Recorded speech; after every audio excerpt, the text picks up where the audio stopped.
Мамед мырза, могу жерге ушул жүрөк пулдар боюнча мисалы үчүн Чапара Рыспекова эмнеге келген жок?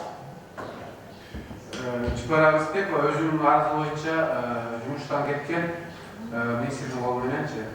А сиз эмнеге туура эмес маалыматты берип атасыз? Өзүнүн арызы менен кеткен эмес, ал мыйзамсыз кетирди аны. Мен сизге палатада 2 жолу айттым, фракциядан 1 жолу айттым.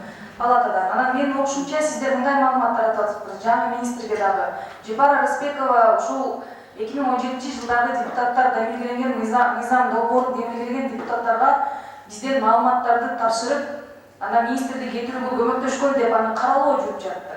А бирок анын жумуштан кетиши мыйзамсыз болду да. Сиз аны фракцияда да далилдегенсиз магачы. Палатадан да тапшырма бергенбиз. Анан андай маалыматтарды таркатпай жүрүңүздөр. Депутаттарга маалымат берген, ал депчи, бир тараптуучу.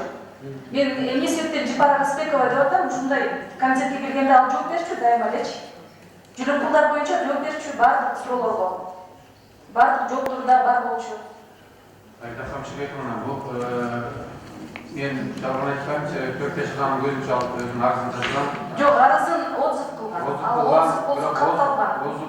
Жок, ушуга чейин ушундай сөз болуп келген. Анан мен дагы суранат элем, ошондой системада иштеген, мен жана палатада айткан, системада иштеген таза адамдарды алар иштеш керек, аткарууда ошол адамдардын